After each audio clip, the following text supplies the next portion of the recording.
Tianya mogo suwandi. Janya mogo suwandi. Tianya mogo suwandi. Janya mogo suwandi. Salanga tianya mogo suwandi.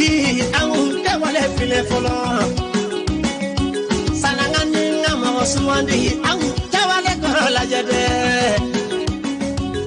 Ayemune ke jamana ye. Afaso ye. Kabilaro.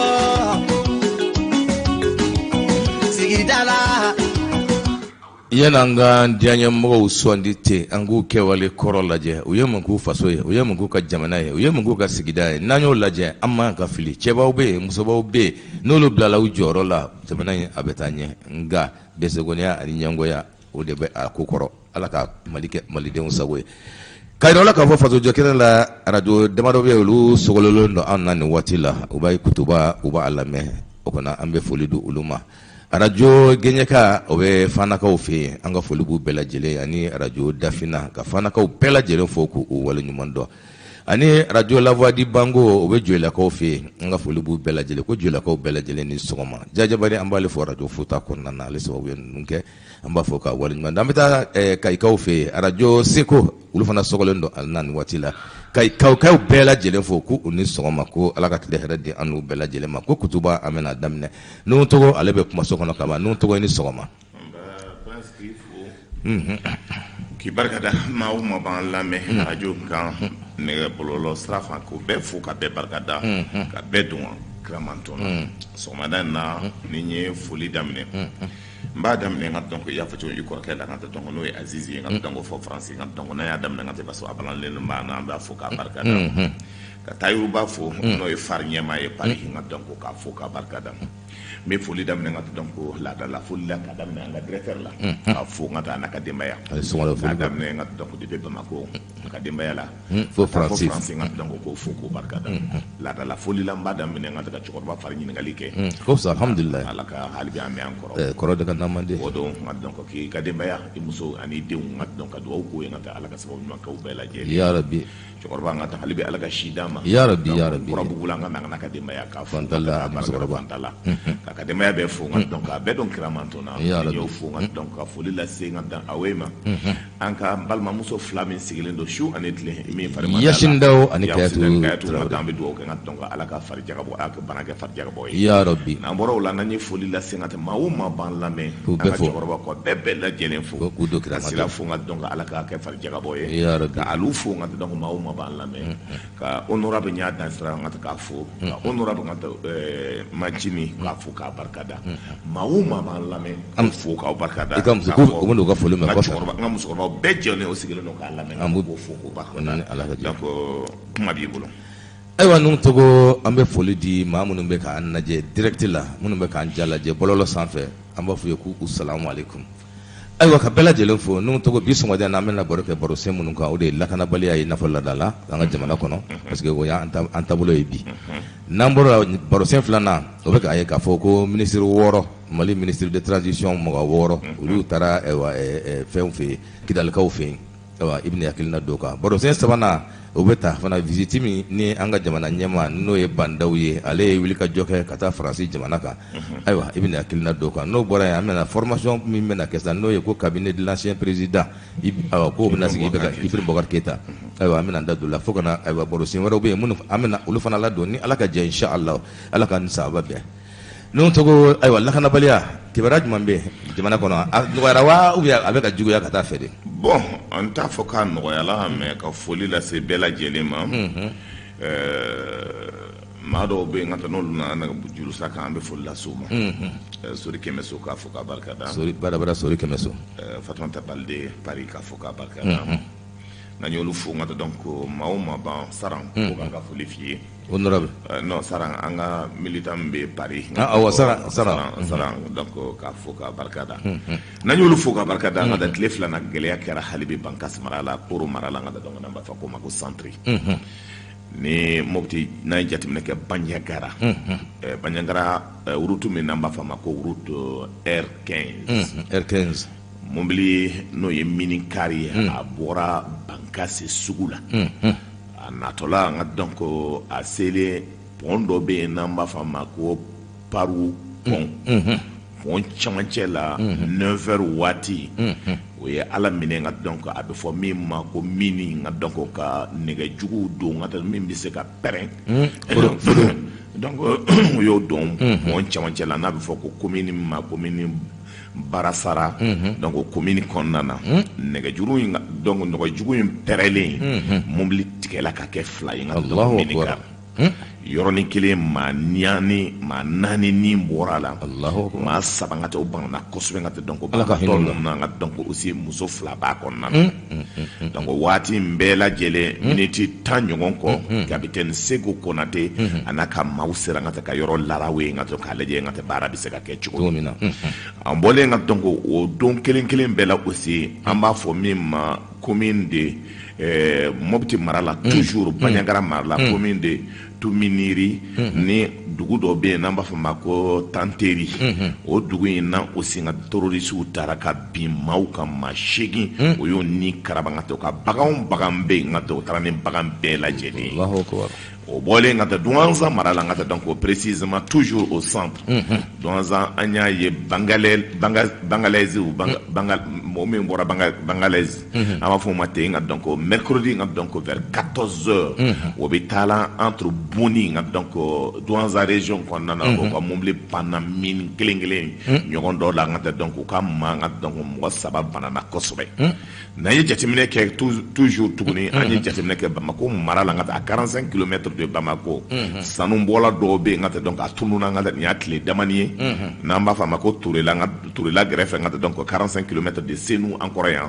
donc min y'o fa nka gendarmerie mɔgɔw sera ka baara kɛ k'o tɛgɛ da nka tɛ donc faga bagan kan donc bi nka donc olu nka donc bɛ bɛrɛ la nka donc kaso kɔnɔ yɔrɔ dɔ la an bɔlen kɔ mercredi encore le 27 janvier jateminɛ kɛra k'a fɔ aussi nka donc Peri n'o ye jateminɛ kɛra k'a fɔ le 27 janvier nord la aussi an ye jateminɛ kɛ k'a fɔ nka donc tiɲɛniw kɛra nka donc aussi Tɔnbukutu mara yɔrɔ dɔw la donc n'i ye jateminɛ kɛ nka taa insécurité ko la tiɲɛniw bɛ kɛra nka taa Gawo aussi kunu nka donc tellement gɛlɛyaw kɛra Gawo nka donc kunu maaw marché la nka taa k'a fɔ insécurité ko in bɛ yen hali bi solution ka se ka sɔrɔ a la nka taa pour que jamana ka se ka basigi tile 2 na nka taa donc accident dɔw kɛra aussi sira ninnu kan an bɛ dugawu kɛ nka taa donc min taɲana olu la donc pour que se ka nka taa hali bi nka taa lakana ka se ka kɛ nka taa sira ninnu kan na donc an bɛ se ka min fɔ insécurité la tile 2 na nka donc o ye nin ye ni dɔ bɛ e bolo k'a fara kan. ayiwa lakanabɛla kɔni a ɲɔɲɔlen don an bɛ dugawu de kɛ sanga na waati bɛɛ lajɛlen na farabukaw fana fɛ ayiwa kilomɛtɛ 4 an bɛ dugawu k'u ye ala ka basigi ani bɛn ala k'o sabati u ni ɲɔgɔn cɛ ala ka hakili ɲuman di ala ka lakanabɛla min n'a ɲɔɲɔlen bɛ Mali kɔnɔ an bɛ dugawu kɛ ala ka jisuma kɛ a fɔra ɲɛmaa minnu b'an kun ala ka hakili ɲuman d'u ma u ka se ka malidenw n'u bololafɛnw k'u lakana an bɛ se k'o de ɲini ala fɛ ala k'o minɛ bi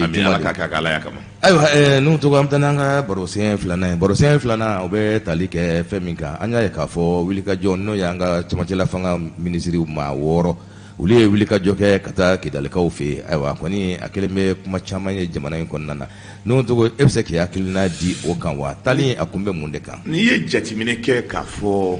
maaw nka donc i tɛ se k'a fɔ k'i bɛ ko dɔw fɛ nka tɛ ka ban ko dɔw la président Bandaw taara don min n'a nana ka kuma maliyɛnw kan n'a bɛ fɔ a ma ko a ye kaleni kɛ don min ka fanga ta a fɔra maliyɛnw bɛɛ ye o don salle kɔnɔna na k'a fɔ accord min kɛra nka tɛgɛnɔ bila min kɛra papier min kɛra nka donc o b'o lawaleya. mais n'i ye jateminɛ kɛ hakilinaw kɔnɔna na Mali kɔnɔna na maaw bɛ ko dɔw fɛ nka u bɛ bɔ ko dɔw kɔnɔna na i tɛ se k'a fɔ kunun nka donc nin ye radio kelen na an ye mankan ci yan k'a fɔ ko accord nin man ɲi an y'a fɔ a fɔra mais bi nka min bɛ dabaya ban denmisɛnnin min ko kunun nka o tun ma anw kɛlɛla ko accord ka ɲi bi nka donc olu de faralen bɛ ɲɔgɔn kan jakumaw ɲinanw wuluw bɛɛ faralen bɛ ɲɔgɔn kan groupe dɔ la k'a fɔ ko bɛ accord kɛlɛ ne t'o faamuya. parce que ne bɛ fɛ ka min f'i ye nka donc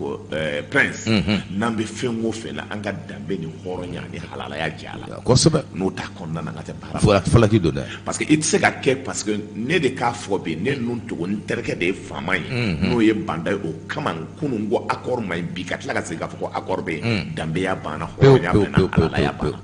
c'est pour cela n ko il faut politique ye mun ye soyons cohérents. Ni comme dame ka fuka filer no filer no. Ya yelma ci ko filer no. Mais malien jeune de ba fako bi ka filer no. Ou malien religieux do de ba faka filer no. C'est malien politicien do de ba faka filer no. Sini o ba fako jele no. O ka dambe anu ka horonya anu ka halala ya bebi. Ni ngalibe. Adama den kera ci ko manganga fono kanem. Ni fonna ka nemo i ka halala ya ti abedan sirala donc bi an bi yoro me o ti se ka fɔ kunu ko accord mai bi a fɔ ko denmisɛnninw de bɛ fara ɲɔgɔn kan o ni dɔw kunu o ye anw kɛlɛ awɔ ka fɔ n ka ta ko n'an ko accord mai ko b'an dafara awɔ ko ti ala b'a dɔn kira b'a dɔn u y'a fɔ dɛ accord mai cogo di parce que ni hakili b'a la Ibrahim Boubacar Keita ye ni accord ko in kɛ yan Bamako anw sigila yan ka taa ninnu nana ko ka sɛbɛn rebelles fɔlɔ de y'i ban ka taa ko tɛna ko t'a signé o kɛra signé fɔlɔli kɛra n'an baara tilala ka don a la ka taa Ibrahim Boubacar Keita o don a wulila français représentant Nations Unies représentant bɛɛ a y'o bɛɛ nɛni salle kɔnɔ ka tila ka taa sufɛ k'o deli ala n'a kira kama ka taa n ka taa dumuni dun n'o ye ka tila ka yafa deli o kɔrɔw la an ko k'a tɛ taa Algérie anw farala ɲɔgɔn kan diyagoya maaw farala ɲɔgɔn kan yan min tɛ hali accord ko dɔn k'o fara ɲɔgɔn kan ka taa ka o ta ka taa n'o ye français maa o maa sufɛ hôtel la n ka taa o taara wari dɔw d'u ma pour que n ka ka sɔn accord ko na an wulila ka kule yan an ko k'a ma ɲi an ko jamana tɛ se ka kɛ k'a fɔ n ka taa i bɛ hakilina di dɔw ma min ka d'u ye n ka taa o bɛ tɔgɔ dɔw ka dugu la min ka d'u ye o b'a kɛ k'a fɔ ko bɛ décision ta k'a fɔ n ka taa état central yɛrɛ tɛ se ka bɔ a kalama min ka d'u ni ye ko b'a kɛ an ko k'a tɛ se ka ɲɛ o don an wulila ka kɛlɛ kɛ an ko aussi décision tɛ se ka ta accord tɛ se ka ta Ibrahim Boubacar Keita ye Amadou Toumani Touré nɛni en 2006 k'a fɔ accord min signé avec Bahanga ko accord in ka ta donc ko man ɲi ka ta ko RPM mɔgɔ ko danbetigiw ko hɔrɔn ko halalaw ko kana voter accord o y'a sɔrɔ Amadou Toumani Touré ye fɛn bɛɛ kɛ ni hakili b'a la n ka ta donc o y'a sɔrɔ ministre de l'administration territoriale tun ye jɔn ye ka funa don a sera k'i kanto ko si un ministre me dit ça je vais le foutre à la porte Ibrahim Boubacar kɛlen de y'a fɔ a ma sa a sigilen bɛ yen parce que ala bɛ n ka ta donc ko yirala la pour que a fɛnw nu caman sara pour que a k'a dɔn k'a fɔ a ye kafiriya baara min kɛ a ye jamana halaki cogo min ala bɛ fɛ k'a sigi a sen tigɛ cɛ la pour que a ka bɛɛ ye kelen kelen sani a ka sa parce que kafiri baaralantew la a tɛ sa joona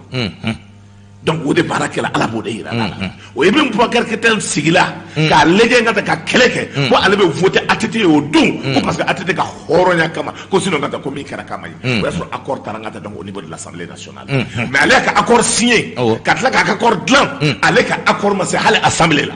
o accord lankolon o de imposer maliyɛnw kunna pour que bi an bɛ yɔrɔ min pour que an ka kɛ ye ko fila ye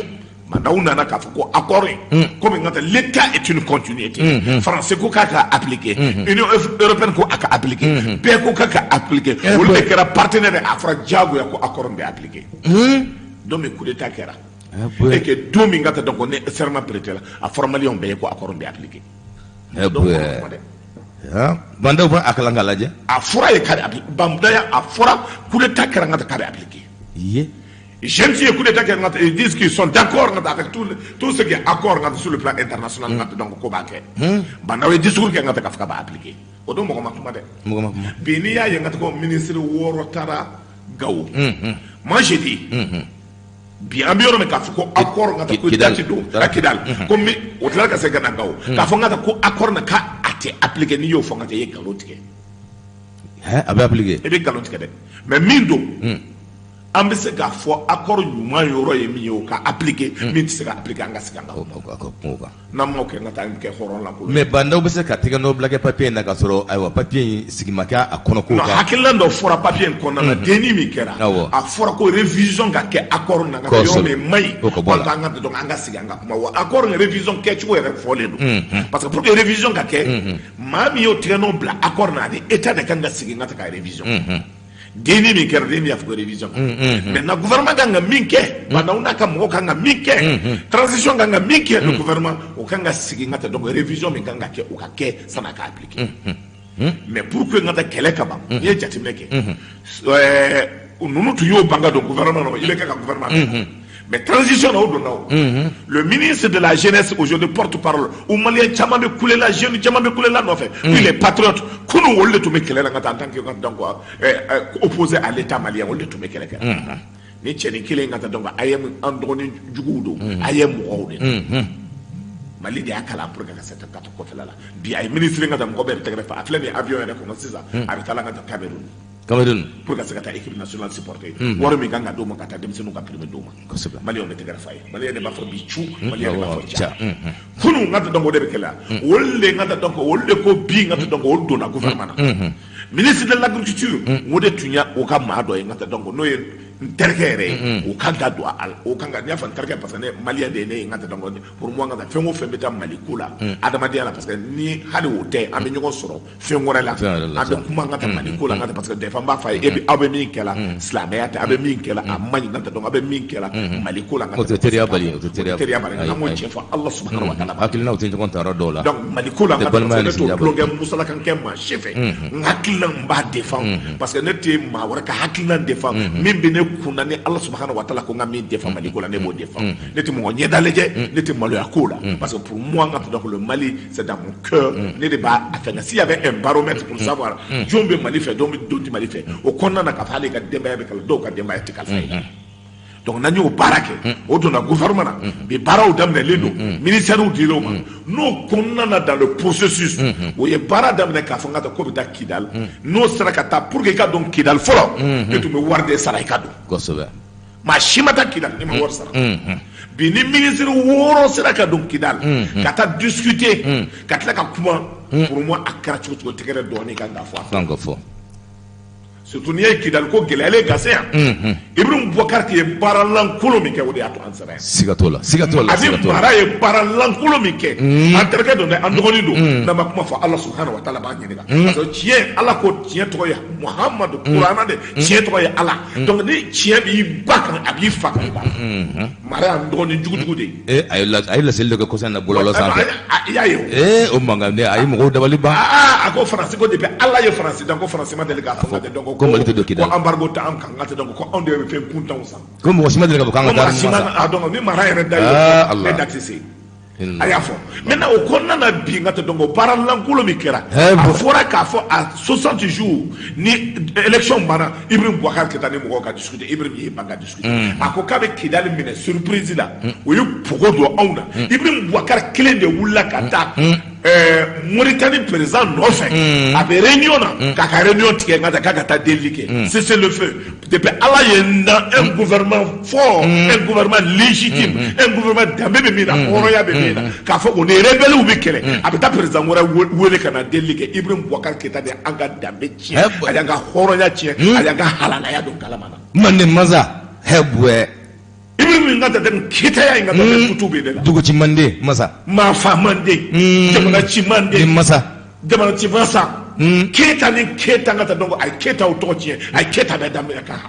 ka Keita bɛ ka an ka Keita ulamaloya a y'a namaloya a ye Keita lamaloya c'est à dire a ye Simon lamaloya maliyɛnya yɛrɛ nga tɛ a y'a nga tɛ donc a y'a anw ni tiɲɛ la Ibrahim Boubacar Keita Ibrahim kɛra catastrophe de ye jamana kɔnɔ Ibrahim kɛra danbe tiɲɛ Ibrahim de ye Ibrahim kɛra halala tiɲɛ Ibrahim de ye a ye alikabala munumunu caman dɛ madala n'a ye alikaba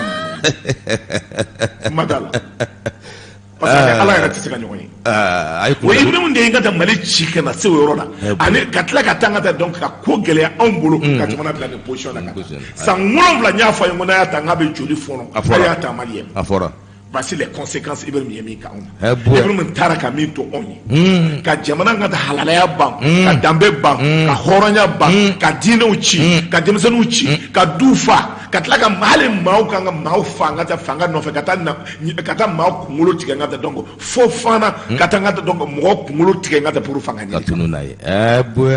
Laji Burama Ibrahim ma danbe tiɲɛ Ibrahim ma hɔrɔn la kari Ibrahim donc n'o kɛra an nana ka se nin waati jamana nana ka yɛrɛ sɔrɔ nin position kɔnɔ o accord kelen ka taa donc a tilara ka boli tubabuw nɔfɛ ka tila ka président bila Mauritanie président o taara rebelles sɔrɔ ko suraka kan na ko aw gagnera a ye pugu don o la donc maintenant a y'a to a k'a tɔ to anw yɛrɛ ma a k'a ɲɛnabɔ k'u ka fɛn dɔw labɛn ko k'o ladon accord kɔnɔ ko k'o ladon accord kɔnɔ maintenant o taara accord filanan ka anw tɛgɛ tintin k'an ka signé o accord kɔnɔna na ko fɛn o fɛn ma se ka don accord kelen kɔnɔ k'o ka don filanan k'o ka don parce que u ye kɛlɛ jɔ sisan k'o ladon jɔ k'o ka ladon donc maintenant Algérie nana k'i yɛrɛ ban Mali France nana i yɛrɛ ban Mali donc anw yɛrɛ maliyɛnw anw sigila k'o lajɛ an ma kuma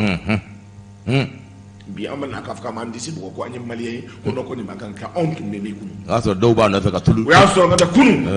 les mêmes kawji wala to be Ibrahim Boubacar Keita na muso no fe awo naza sigita la ka yala wala to mo na sogita wala to na dafe mais no bora ka ke théâtre jeu la yebi no bora bi ka ke mana kan fola yebi no bora ka ke ina fako do te malien ka tla ka faka be mouvement attends mouvement démocratique mo ngoni Fato de.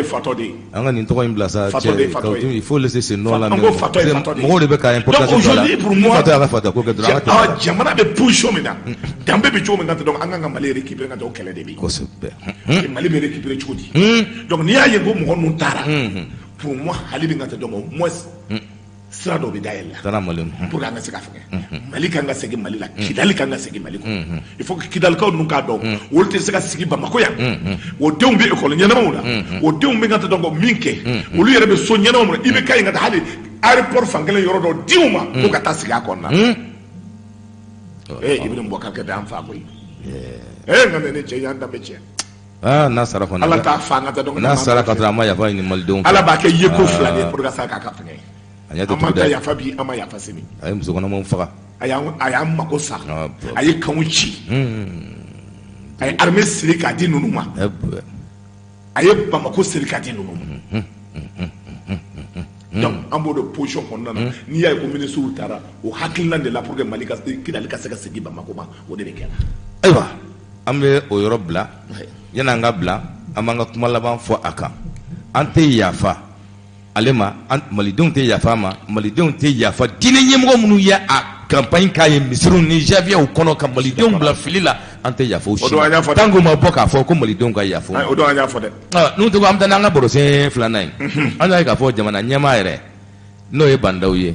cɛmancɛla fanga ɲɛmaa ale ye wuli ka jɔ k'a taara faransi jamana k'a taara makɔrɔni fɛ yen ayiwa joli ka jɔ ye an bɛ se k'a fana bila hukumu ɲuman kɔnɔna na n'i ye jateminɛ kɛ depuis waati damani a ka ca ni kalo 2 ye n ka tɛ dɔn ko daminɛlen don faransi rencontre belebele dɔ kan ka kɛ G5 sommet a bɛ fɔ min ma février kalo tile damani Tchad n ka tɔgɔ Jamena n ka tɔgɔ kan ka kɛ Macron y'a daminɛ ka kuma Sahel mɔgɔw fɛ maa fɔlɔ min n'a y'a bisimila faransi o ye Mohamed Ould Mauritanie président ye o kumana o seginna ka segin ka taa Mauritanie o bɔlen ka dɔn ko maa filanan min a y'a bisigi la n'o kɛra Mohamed Issouf ye Niger président o bɔlen ka dɔn ko Tchad président Idriss Déby Itno a y'o kunbɛn o sin ka dɔn ko faransi maa naaninan n'o ye Mali président de la transition Bandaw ye a y'o kunbɛn faransi mercredi pour k'o ka sigi ka kuma jamana taabolo kan a kɛra an ka ministre damani tun bɛ kɛnɛ kan n'o ye ministre des affaires étrangères ye an ka ministre de la défense o tun bɛ kɛnɛ kan n'o ye Camara ye côté français o ka ministre des armées n'o ye Florence ye o tun bɛ kɛnɛ kan o ka ministre nga donc Jean-Yves Le Drian n'o ye ministre de la diplomatie o tun bɛ kɛnɛ kan o kumana Mali kow bɛɛ lajɛlen kan fɛn fɔlɔ ye jumɛn ye ka taa donc a ye hakilina ta président de la république ye kuma kɔnɔna na a y'a fɔ ka taa ko élection ko ye waati min fɔ ni Ala sɔnna élection bɛ kɛ o kɔnɔna na jɛya kɔnɔna na élection bɛ kɛ dans la transparence et personne ne sera exclu mɔgɔ si tɛ gɛn et que baara min kan ka kɛ a bɛ engagement d'o ma k'a fɔ n ka tɛ ko baara in bɛ kɛ c'est pour cela homme politique n'a bɛ fɛ ka kɛlɛ kɛ a ye wuli aw ka préparer n ka tɛ élection parce que aw tɛ se ka bɔ politique de bɛ n ka tɛ donc jamana gérer ni diinɛmɔgɔ homme d'affaires a tɔgɔ commerçant bɛ fɛ k'a fɔ ko aw gɛn ka bɔ aw de kan ka wuli k'aw ka place ta n ka tɛ donc mɔgɔ wɛrɛ man kan ka da place ta n'aw y'aw sigi baa b'aw ɲɛ f'i ye siga t'o la le problème aw tɛ se ka sigi aw ka so kɔnɔna na don o don ka kule ko nin bɛ n kɔ nin bɛ n kɔ or Mali politique aw de ye n ka tɛ donc il faut que vous reprenez votre place avec honneur et dignité. Mais il faut des véritables hommes politiques, pas des mercenaires politiques. Donc, nous avons pas d'amener et que le peuple malien, partout dans le monde, mais nous voulons des hommes d'honneur et de dignité qui aiment le pays, même si c'est un politique, pour que le politique soit un politique. Hal ni kibi dumini ke be politique de ke ni kibi kuma be politique de ke ni kibi ta hali ngata donc nyega na be politique de ke donc politique est fait fɛn min ye ŋa donc hakilina min kan ka ta politique min kan ka kɛ pour que jamana ka bɔ gɛlɛya kɔnɔna na i b'o de kɛ wari tɛ ɲini ka na jamana kɔnɔ ni politique tɛ école ka donc o tɛ kalan ni politique tɛ baara tɛ di mɔgɔ ma ko ni politique tɛ journalisme tɛ se ka kɛ ni politique tɛ commerce tɛ se ka kɛ ni politique tɛ il faut que ka hakilina de sɔrɔ hakilina dilanlen ka kɛ bakuru ye ŋa to bakuru yɛlɛma cogo a fɔ o ma ko programme n'o programme b'i bolo baaraw bɛ kɛ donc o kɔnɔna na bi baara min bi kɛ la aujourd'hui politique mɔgɔw kan ka wuli ka jɔ filanan ye min ye a ye surasi min di a ko depuis ni tile damani na ŋa to ni faransi ye baarabaw daminɛ ɲɔgɔn fɛ maa 100 ani kɔ ŋa to donc o ye mugu don o ye ŋa to donc dansiri kɛ u ka adamadenya la on les a détruits ŋa donc au nord du Mali donc k'a daminɛ Bulkesi Mondoro ani yɔrɔ caman baaraw daminɛ na ŋa to a bɛ fɔ min ma ratissage donc Nations Unies armée mɔgɔ b'a la Barkhane b'a la armée malienne b'a la o ye moto 100 ani kɔ minɛ ŋa to donc banbaciw la donc o bɛ nettoyage jusque la ni tile damani na k'a bɛ kɛ ka sɔrɔ mankan caman tɛ parce que le problème ko n'i ye baara ɲuman kɛ ko maaw bɛ bɔ a kɔnɔna na o ko bɛ nin baara in na tile 2 in na donc a bɛ français remercier ŋa to donc o y'o dɛmɛ min na o baara ka se ka kɛ o nettoyage ka sera ka kɛ cogo min pour que ŋa to donc o ye maa 100 ani kɔ min bonɛ parce que n'o ye terroriste ye olu tun man ka armée mɔgɔ fa la olu yɛrɛ sera ka fagali min kɛ olu la donc o b'o o foli lase o ma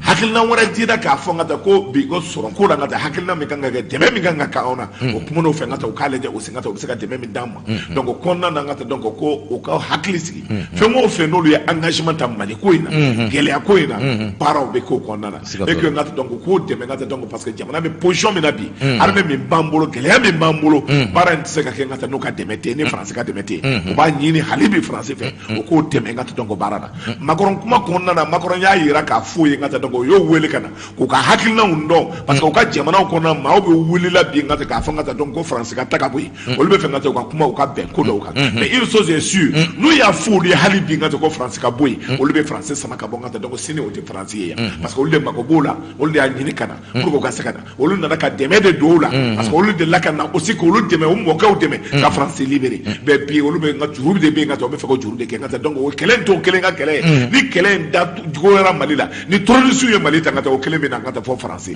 a ko bi ŋa to min bɛ kɛ la bande Sahalo Sahel gɛlɛya min b'a kɔnɔna na o gɛlɛya tɛ se ka kɛ ŋa to ka sɔrɔ n'o da ma don kɛlɛ la parce que a ka bon Mali kelen ma bɛɛ k'a dɔn k'a fɔ kɛlɛ nin y'an bɛɛ de ta ye don min ni minɛnw bɛ bɔ Libi ka na maaw ye leyɛli kɛ k'a lajɛ k'a kɛ i n'a fɔ minɛnw bɛ taa la Mali de la bi a bɛ cogo di Niger o marifa kelen o de bɛ utiliser contre les Nigériens o marifa kelen de bɛ utiliser contre Boko Haram o marifa kelen de bɛ utiliser là aussi contre le Tchad contre le Niger mais o don français président kɔrɔ min bɛ yen n'o ye ŋa to donc bi ŋa to n'o bɛ gɛlɛya kɔnɔna na olu de tun ye marifaw fili Libi o marifa ka tila ka bin na Mali kɔnɔna na o don maliyɛn denw tun kan ka Amadu Tumani Ture dɛmɛ kɛlɛ in ka se ka kɛ ŋa to ka se ka ban mais juguya ani hasidiya bonyana bɛɛ y'i kan dɔn ŋa to ko ATT ŋa to parce que o hakilila ko ATT de ye fɛn bɛɛ kɛ ŋa to o y'a sɔrɔ ATT ka fanga bantɔla don o y'a essayer ka jamana kari ATT nɔfɛ bien o conséquence an b'o de gérer la Mali kɔnɔ donc aujourd'hui pour nous français président ani bandaw ɲɔgɔn min rencontré min na o kɛra nin ye kunun wula fɛ a donna Bamako kɔnɔna na yan ayiwa nuntogo an bɛ taa n'a ye k'a fɔ ko an ɲɛ b'a la ko waati in na ko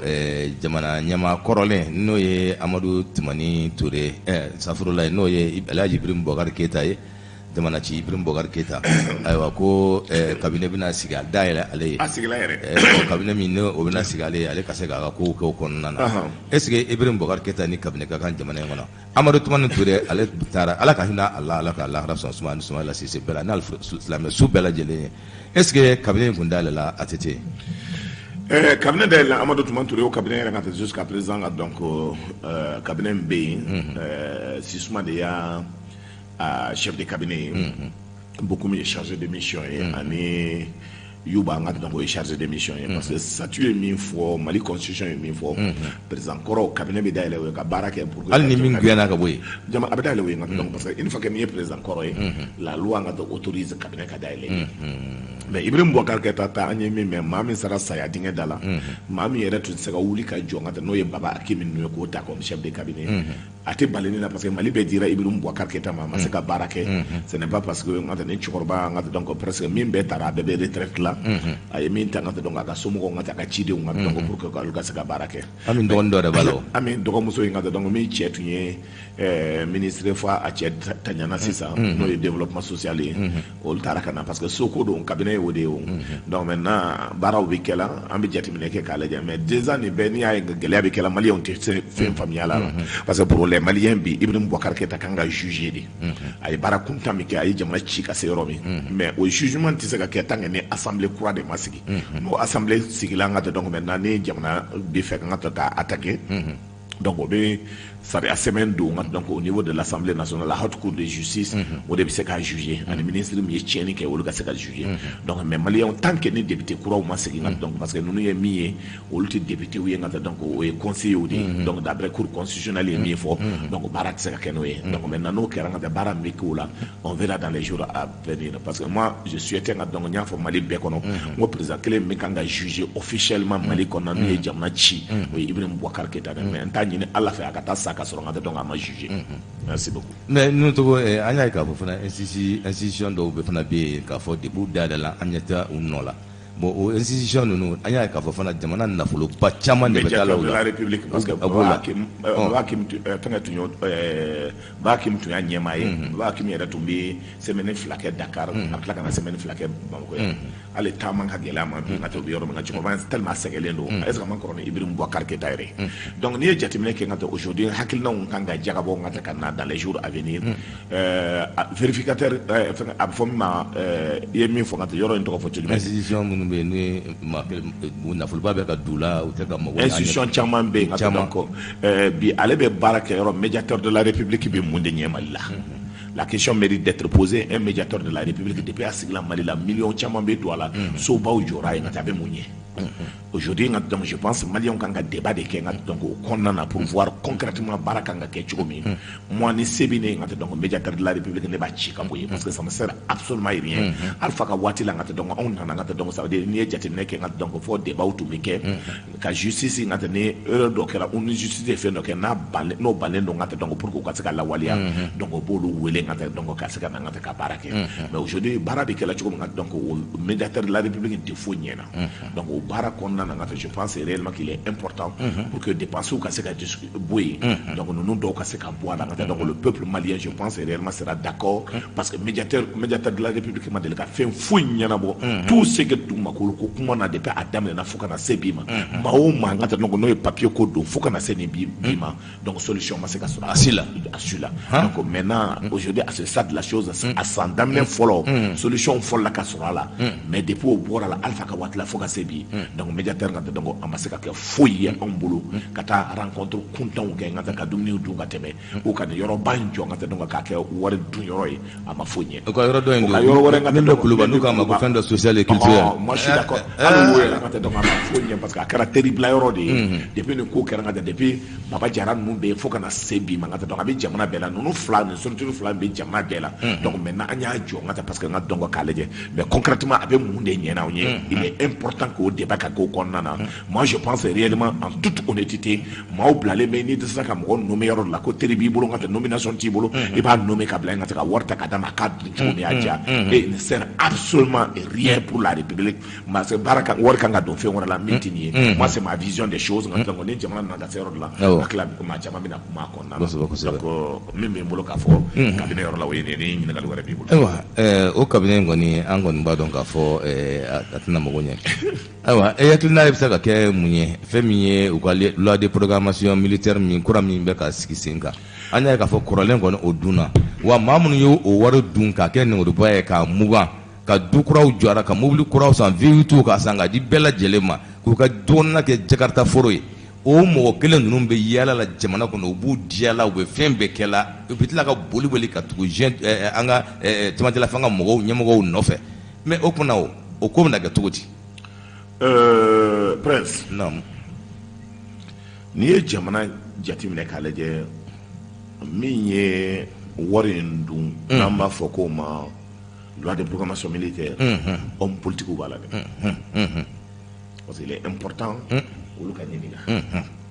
maa saba bɛ yen o ye ministeriya kɛ olu ka ɲininka n'o ye Adama Ɲɛma ye Sangare Cɛmɔgɔ Sangare a géré la cogo di n'o ye Bube ye a géré la cogo di n'o ye Tchona Kulubali ye a géré la cogo di n'o ye Jena Iber Kulibali aussi mɔgɔ naani don Kulibali fila don donc a géré la cogo di il est important que donc les 5 ans wari min dira parce que an ye mɔgɔ dɔw ye o ye tante dɔw san tante min kan ka san 2 millions 3 millions o ye tante dɔw san ka taa 7 millions de 30 places an y'a ye société min kan ka san a tɔgɔ société min kan ka san 5 euros o société taara san ka taa donc jusqu'à un montant de 35 000 ou de 40 000 francs CFA. Société kelen. Société parabal don an t'a dɔn. Donc n'i ye nin bɛɛ jateminɛ k'a lajɛ n ka taa wariw kɛra cogo marché dira cogo ces gens là n ka taa donc n y'a f'i ye cogo min ko kunun en tant que homme politique n y'o ye en 91 o bɛ yuguyugu san na sugu la cogo min o cɛla n ka taa maa si ma bɔ kabila la k'a fɔ ko million bɛ se ka compter maa min kun olu ka se ka tila ka n ka taa donc Bamako ni réalisation baw bɛ kɛ ka villaw san ka étages san Bamako kɔnɔna na min ka di o ni ye k'a kɛ ka tila ka Mali état gouvernement Modibo taara ka so min to yen k'o feere o ni ɲɔgɔn cɛ cogoya dɔw la n ka taa donc o kɛra Mali la cogo min important donc nous qu'on puisse faire le point pour voir exactement Mali wari u taara min aujourd'hui le plus grand criminel c'est ceux qui acceptent de bouffer l'argent de l'armée malienne pour que se ka comme mara da y'a fɔ cogo min avion entre avion kulon san coulier au sol entre donc avion dɔw san moteur mayi aujourd'hui John de taara san a sanna cogo di il est important que la transition avec le président Bandao on trouve la solution de faire le point tous les officiers sous-officiers militaires hommes politiques les commerçants véreux qui sont aujourd'hui mis états-unis on les connaît ces bandits donc ces délinquants financiers ces escrocs là commerçants et escrocs hommes politiques doivent répondre de leurs actes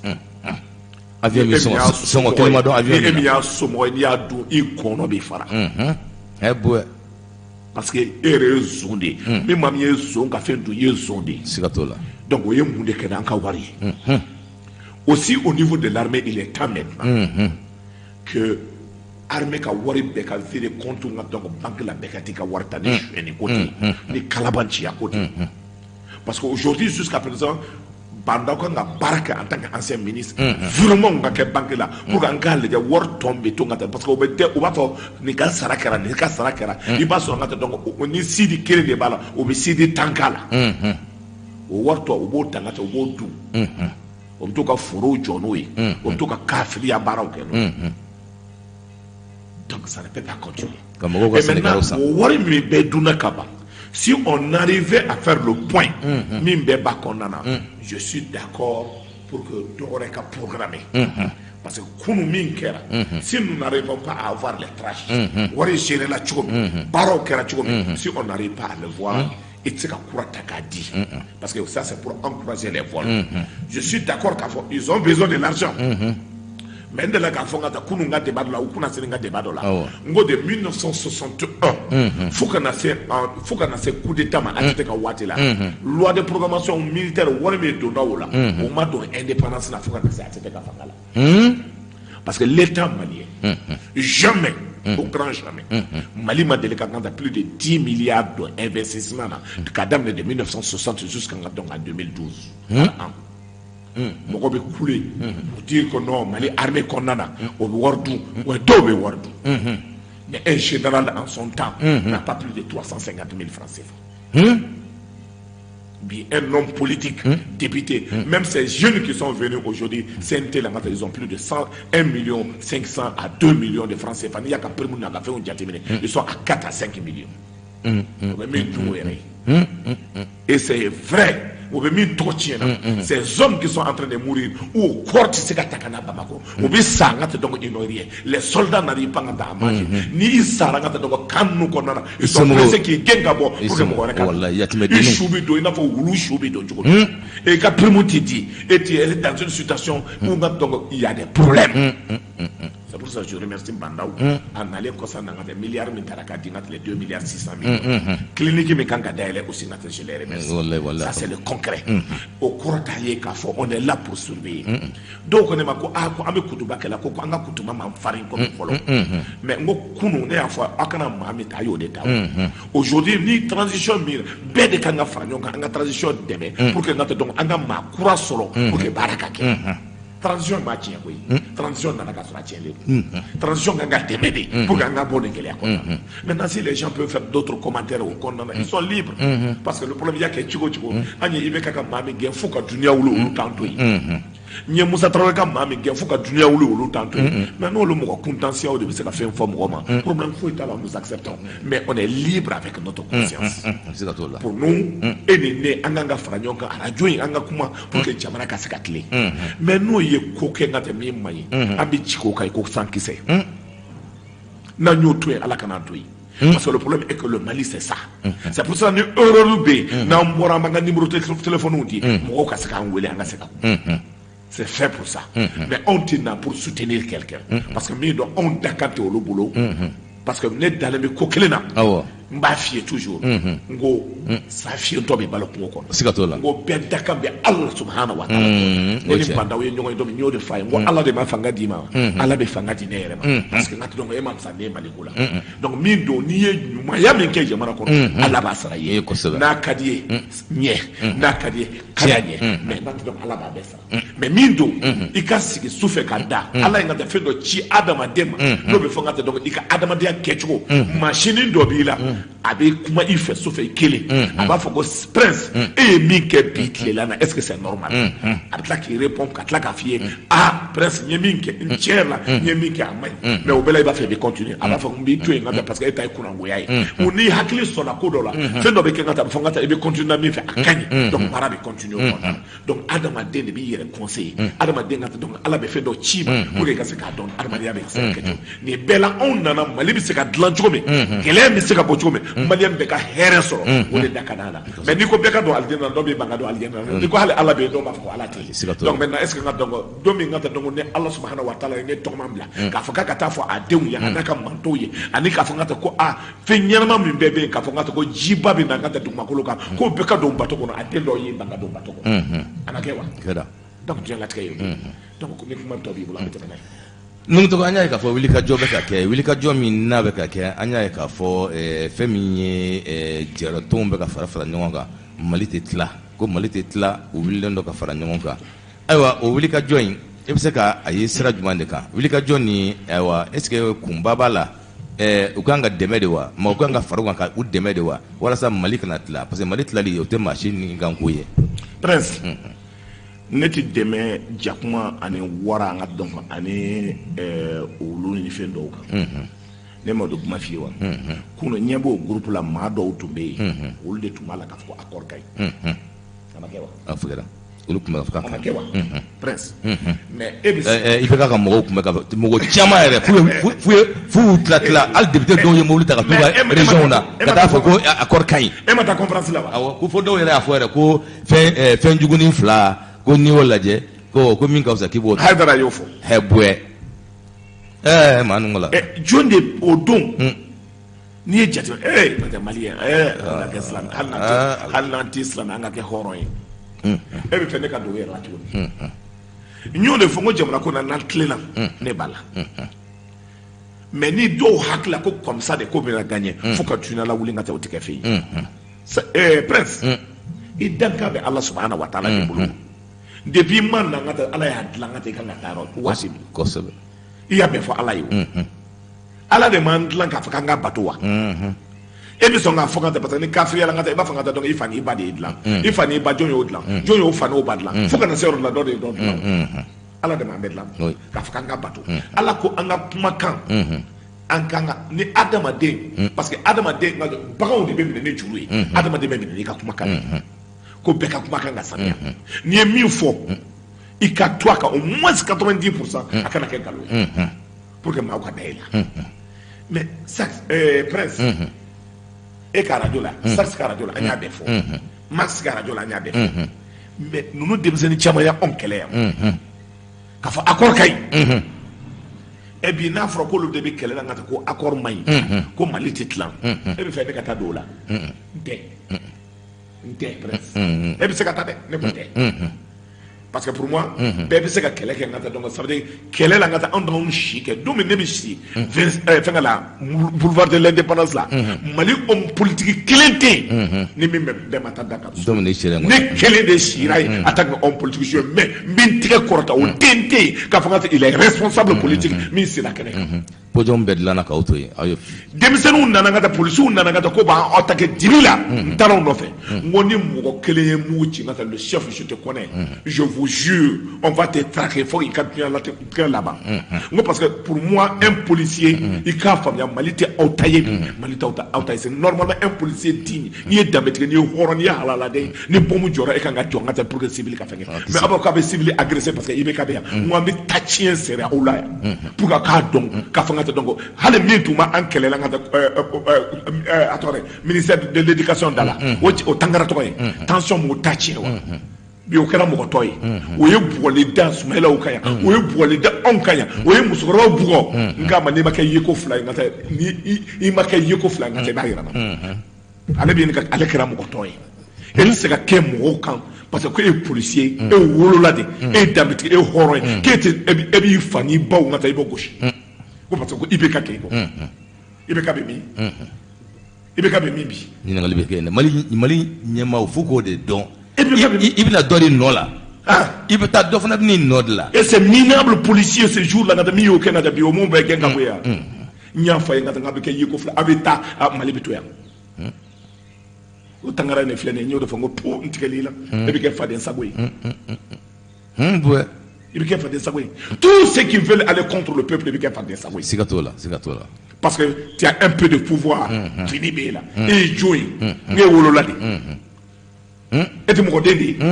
i fa filanw b'a la i ba filanw b'a la fo an ka taa musokɔrɔba min bɛ yen ka taa dɔn ko madame mun yɛrɛ ka taa dɔn ko Sumala ka musokɔrɔba jɛma ye min filɛ Bako kura ye madame Mankour a y'o bali yen ka taa dɔn k'a don mobili kɔnɔ musokɔrɔba fa b'a a nɛni mun ko ni musokɔrɔba in tangara sijɛ mɔgɔ la a ma kɛ yeko fila ye boy a kɛra ye maa o maa n'i ye musokɔrɔbaw labila n'i ye musokɔrɔba labila i bɛ kɛ yeko fila ye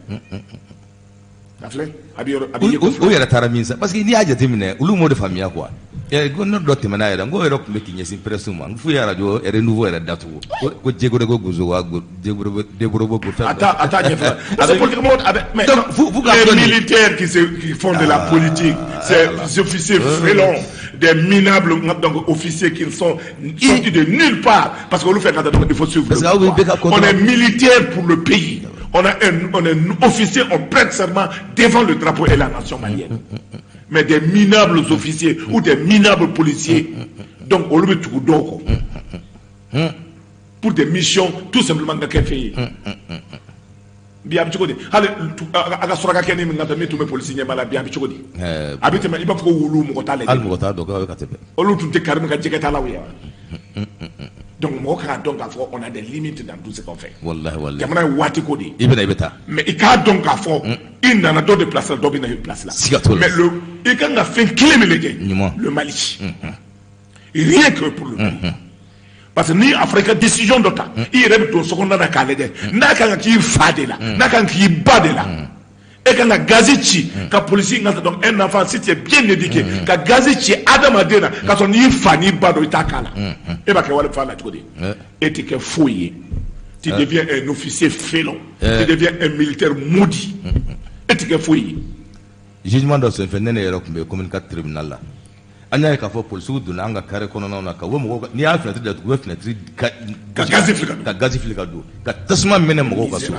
bajalan kelen kelen in na muso dɔ fɛ yen n y'a ye n ka des policiers ou des gendarmes misérables ka badalabugu ka ka don ka fɛngɛ ta ka mɔgɔ ka vitre kari ces gens là ils doivent être radiés an ka ils doivent être radiés ce n'est même pas bon pour l'image polisi denmisɛnninw ka gaziw fili ka don sokɔnɔnaw i b'a ko drogué hali t'u miiri k'a fɔ nin bɛ se ka kɛ ne somɔgɔ dɔ ka yɔrɔ ye a bɛ k'i fa ta i ba ta i fa filan bɛ yen ala ka gazi fili ka don mɔgɔw ka si so kɔnɔ ka tasuma mɛnɛ a la ka plafond jeni n ko ka mobili ci ka vitre ci badalabugu a ka filmer na bɛɛ y'a filmer ye Et c'est minable jusqu'à présent au niveau des forces armées. Bon, on va tourner à l'île où c'est pas possible. Ni ya kebe faka quelqu'un là. Ni ya kebe faka quelqu'un là. Ni teni ma teni bo teni bi danga do.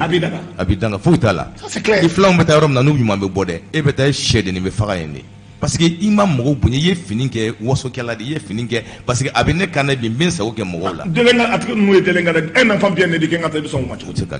Donc il faut moraliser nos forces armées de sécurité. Il faut moraliser la police. Hali dobe tellement d'autres sont mal éduqués non naka joy ka pour e ka mo fekala. Odon suba la mete na ngata don naki jo chef. Oya so ngata amputage kele. Chef. Atiko fete mais il fait jeli. Mo nebe armée gérance mo ya so ma wolo. Wallahi. Tu es mal éduqué et mal élevé. Il faut respecter les gens. La première des choses, quand tu déclines ta responsabilité, il faut que tu aies faux. Téléphone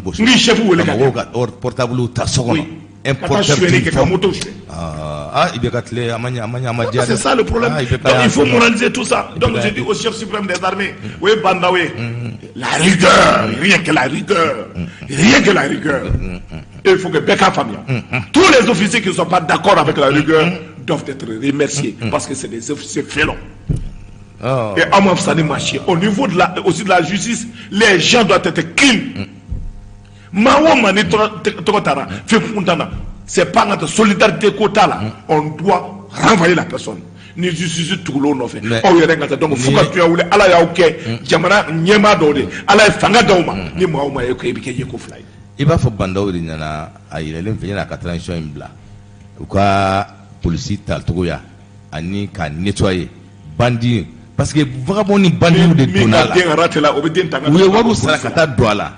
Libre chouali que ni douala chouali. Il bien éduqué, il bien torguta, il bien chouali que. Pendant qu'on peut parler. Ngata koka do ngata koka récupérer. Après ou quand nettoyer que quoi. Tous les délinquants porteurs d'uniforme kabe voilà. Oui. Tous les délinquants, tous les bandits, tous les voleurs, tous les malfaiteurs, tous les indisciplinés à Kanga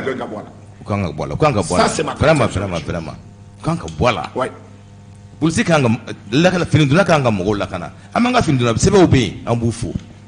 ka courage la ambufu ka chesi ambufu ka faso kanuna Arabie Saoudite ni policier yi ngata kebe fenga tikela siratige ngata bini ka minenta ngata ka daku na ka boli ka tikeni Allah malanga militaire boke ye ali ka mobile sar ngata obi au portole no kine do era o jolo metile ko ngata o énervé le do ko parce que ebe mobile climatisé ko mais tu as choisi d'être policier, tu as choisi d'être militaire. Vraiment, si tu ne le veux pas ça. Mais aussi, il y a dans des trucs, on les encourage. On les encourage. Maintenant, il y a mis on dénonce.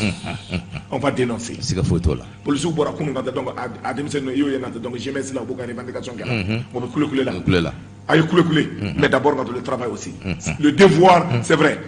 D'abord, quand on a des revendications, d'abord il faut le devoir. C'est comme ça là. Nous trouvons un peu de halsa. On a fait franca ou bécaké. Ah ouais, quand on dit que nous y M5 RFP. On a fait le bécafara ton de ceder tonga. On a Wilika Joke ni avena hira kafoko. Mineli munubekela awa jamana kono. Mineli nuko kuntala. Bingali minaludo politique minaludo sabu kadaka mawu munu minana ko femma fuga kola o be bolola u banendo ko bla o te ko jije ko o te ko wele ka wula mefana donc wuli ka jo M5 RFP ani CDR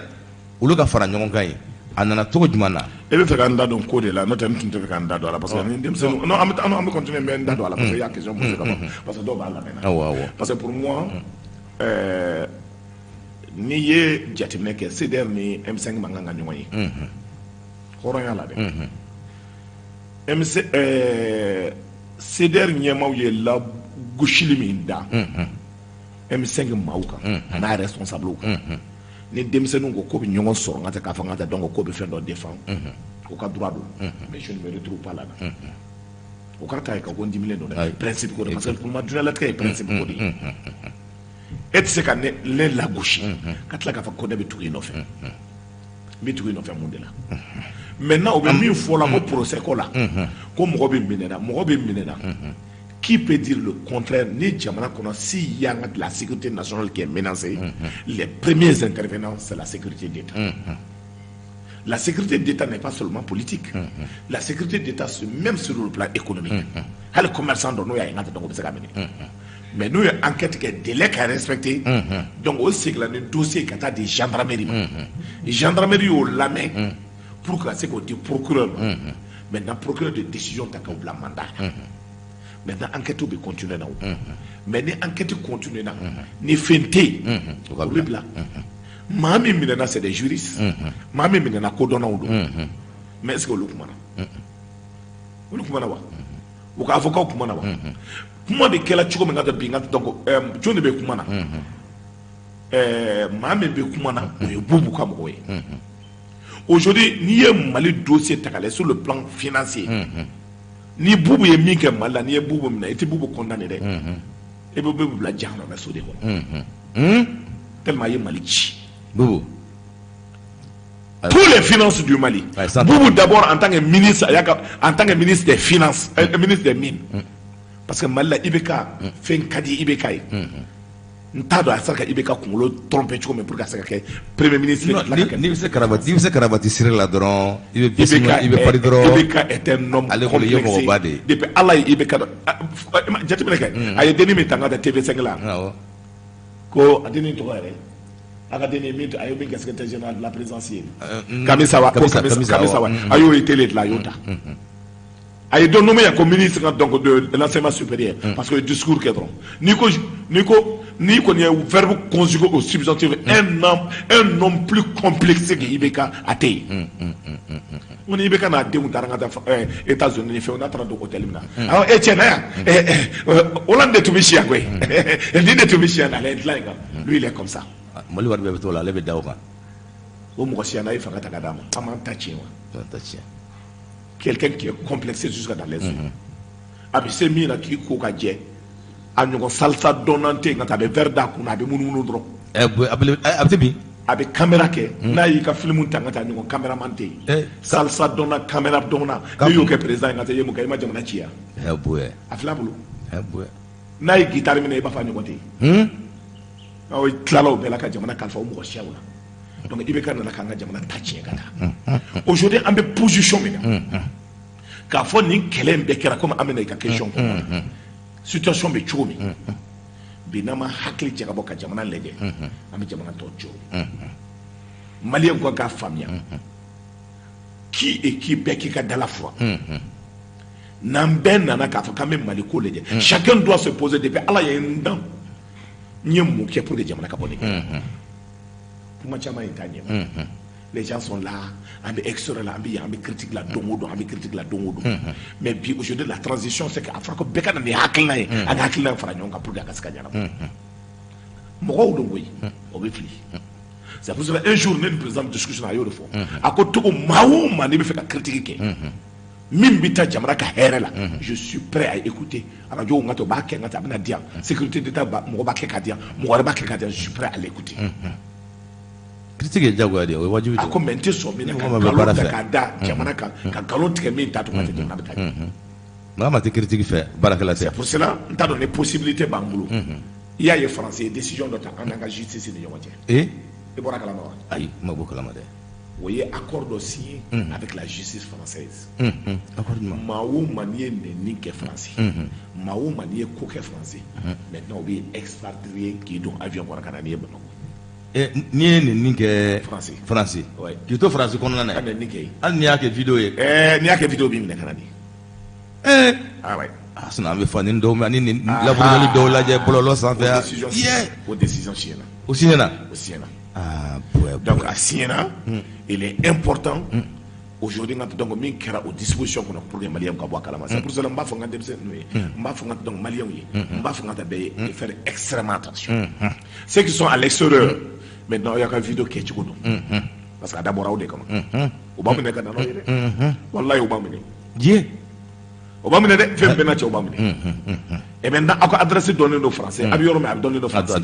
Les autorités maliennes sont arrivées avec la justice malienne dans la coopération entre Australie. Oui aussi. Oui aussi. Nous ne faisons pas de la bourgeoisie, la boucherie.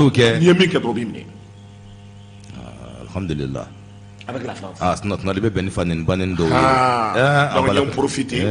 On y est fort au cas famille. Donc, en gros, mais tu me boulot, qu'à fond dans ce domaine-là. Maintenant, il y a mis fond donc, on est au canyon famille. Parce que c'est dans mon dos, qu'à Pumakame, qu'à Foucault, les Chini, ou l'homme a dit, qu'à Ibeka Kata. On nous a quel tu es Ibeka Kata. Et moi, je dis, ni moi, on tout fait Ibeka Kata et tout dit malifé. Parce que Ibeka n'a pas jamana yoromi. Non, tu es sans tant qu'à la Maliko Tumbala. Ah non, mais pas. Maliko Tumbala. Non, mais pas, c'est catholique. Donc pour moi, les Chini, ceux qui ne veulent pas que Ibeka Kata, et ceux qui voulaient que Ibeka Kata, ou le combat mangara. Donc, même d'où jusqu'à présent, c'est bâti, non, avec Guélem, donc à la Kaboua, la Gassa, à Yarabi, à la Canyon. Maintenant, comment battre du corps, c'est autre chose. Nous on est viable, parce que moi, d'obé, nous togo, en a tien fodé, ni maminana, Niado, Akadani, Arasbat, and Dogonindo, and Dendo, avec Guélem in Amain, à la Outala fait Sebe à la de à la Canyon. À la Canyon. Mais d'obé, boka, comment d'eau faut réseaux sociaux sans faire.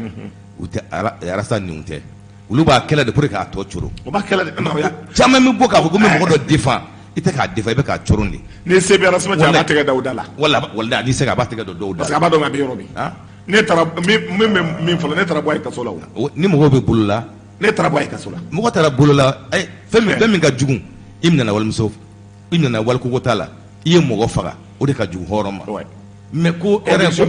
ko i fendor temnante famille balidore nana imna logo bingere ka kimine alhamdulillah anga to isi ka boloka ambe se ka wili ka joke ka fo anyugona kana ke mais ka kuma sugu do be ka do mutu ira sura go ngona lawa akarake donc o ba radi mo mi nande ebe ko ka ko de la juguya ou de apaiser la situation ebe ka ko la juguya ou ka sabaloma do be c'est pour cela mais halibi ngata donc ma fa justice mo au délit vieux blé dans la liberté provisoire sur la appel Kera. J'ai dit à mon petit frère jusqu'à présent au procureur, à la radio la solennellement, au cas solution sur au cas nous nobla. Mais officiellement, car faut ndonui ani petit gimbo bekabla au cas solution sur pour anga baraka nyoko de journaliste Seydou Traoré Jagafo mais insiste naka encore je viens ka déliqué parce que au fond ko be ngata en sud mo li dondo teta rochila ni critère de on ko be bana je dis aux autres syndicats encore une fois de plus ko ya fa amma ko ya fa sabali ko bla. Vous avez raison. Vous avez raison. Mais il faut donc encore j'insiste les petits frères. À syndicat mon robert c'est vrai. Anu chama ta débat là. Ouais, ko kera gele aka. Amba ñu fait. Ou quand nous la tanu ko na vrai que. Kadjogé. En bella jeli. Tous les syndicalistes les deux. Je vous demande solennellement Ayoubla. Et que le fond là a jugé là. Trouver la formule là. Dimsenu ndoboko be papa ngali ke tuma. Kara chigo dembaya de boko. Donc mes actes me posé. Ibrahim de tout me fangala o hakla ngata ko ibika to modèle. Fendo kerabi. Nous discutons la fois prison entra au nofen. Ils l'ont dit comme on te leçon d'eau matuni. Maliko ria be fam. Parce que kunu nyafu ngom mami bawko na hakla o bawde be ngata na oduna kasola halo titeme ka wole. Ils l'ont compris. Vieux blé regate liberté obtili ngata donc atu ngole regate donc fenge ni re ko akafa ba yaka do okay bien encore donc ils ont au massa au kabla au kataso mais je viens solennellement pour dire à la justice à mes petits frères à l'autre solennellement je vous demande pardon Ayoubla saksi be baramikela to be baramikela ensemble je vous demande encore une fois de plus pardon Ayoubla. Donc ça, je tenais aux parenthèses pour que ça famille. Aïwa, critique là, aïyafa. Ala della, ala sona, au fond, à quoi délit, à quoi son. Au début, c'est qu'il y a. De manière que manga chamanabi. Aïou bloqué tout demain là. Angati meni malikura, inabolié. Comme ala comme malikura no gagné. Nous togo coronavirus. Oui. Kani école ta calendrier. Ah, nous togo quand même comme on a filé de. Prince n'a pas classé d'oyer. Ni y'a ma compter fɛn bɛ maa min na a tɛ tɛmɛ maa 10 kan maa 100 ni kɔ la o ye kɔrɔnfɛn yɔrɔ dɔ Mopti fanfɛla yɔrɔ dɔw ye ani Segu yɔrɔ dɔw fanfɛla Prince coronavirus c'est ngata tiem bana men do ngata jusqu'à présent en beau de fort à tout le monde. On peut se ka minke geste de barrière donc ayake. Parce que les flancs aussi vaccin commandé la vaccin quand bena vaccin mana folo. Je profite de l'occasion en toute honnêteté pour féliciter la ministre Fanta Sibi. Prince analenga seyambi. Aye respiratoire min sanga kat nana ngat donc respiratoire kelembe 54 millions. Aye respiratoire min sanga c'est ay chigi nyoko sanga ta. Alhamdulillah ambafo. Oh baba. Ibe kaya beke ibe kana ne respiratoire denkelele Michel. Hen yani boy respiratoire fo ke jalezi to kam machine. Aujourd'hui ngat donc scanner yi anane baraw yi baraw be kela iba faka be war décès. O donné à transfert nyega mi boucher le pongé na nyega keme aniko nyega mi to me fonctionner nyega tete me duru ka iye mbora ko nayo mais na ibara idin kaya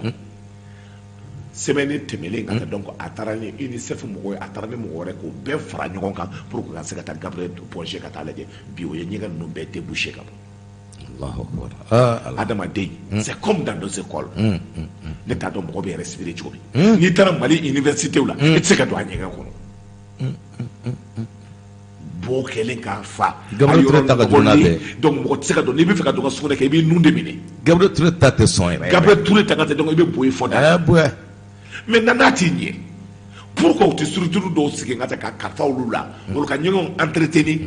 après mo ka donc ka dorme duru sara ka dorme tan sara hali e parato i ka do nyegen jele ngono o ka sa ngata kana do nyegen o kon nu sara kala ka mo siga dala fana o fana ka usani ni mbe hali université ta est-ce que mamsa ngo nu to bana wato be boaka fenga ka beta nyegen ngona kono karibala abeta nyegen dala abake ay kono karbe tigala abeta ki dawla itse ka do senda roté non c'est pourri non et c'est dégoûtant a nyegen do be itse ka daele billahi jume kan de tlo bankanna a nyegen do me ni ya dale yani kay bulo ka kon daele mon Dieu Mali do ko so o le ngata bo ngata kere ya ngata do ko bitami fengala maintenant que l'état prend natinye o ka di structure privée ou ba structure privée o ngata do ni bi do nyegen ko na ikasara kata bana farage ka boni bana were université Mali université ni tour ke ka do université école kata le nyegen wallahi ni sera dala comme ya foto comme Gabriel Touré tangata Gabriel Touré Mali service Mali barakayoro a nyegen c'est inconcevable ni a boati ko lon do ta dore ba so afan do ba kono baraka yoro service la mais u jamana bitanye mi mana fima ni a dale fleuron no nyonga jaka na magal mais jamana bitami donc maintenant le problème dans fait na ça veut dire anti kiliani ni tara aujourd'hui c'est pour cela ta Amadou Touba Touré ka to so ina mais atete fo i dale makora i Touré ni tara atete ka to so akere na fanga ni tara am Maroc docteur so la ye ngoni sere bende abi ko ka je abi ko ka je. Mais pourquoi Gabriel Touré la binga donc projet quand les autres ont attaqué ça c'est pour cela me fanta fou ka barkada baram bi kela ngata pour le dire courage et en même temps avec bara me kela aussi au niveau de l'IMPS kuno sukubato mulenga jongata o tara mado minenga to be woro viri ka compte là et ta wor tangata donc ibo ta duma ma temps aniko o yo mina ko do kasula ko ba ka to ko di c'est ngande ka wari viri ka compte là et commerçant et beta 100 millions be viri ka compte là ngata bi do taka duma o barakala ndo compte IMPS Ibrahim Bouakar Keita to mena do me ngata ka faka be fangata atete be bot mami un des directeurs de l'IMPS dit que 60 ans Mali makoti warla ngata IMPS makoti warla politique mo ye mo recruter comme il le faut Karim ka mo ye mo recruter comme il le faut bi IMPS la ngata war bano ya war be dunga ba IMPS kon do mo kele prime do do yerema plus de 58 millions ni IMPS personnel takala jabe fama ko rawdi ngoy abe o so mo wi abe yanga jamana ci koy sans exception oui IMPS ke ngata fa de samo yoroy o mago ti so la yo so jo yorobe et en même temps jusqu'à présent location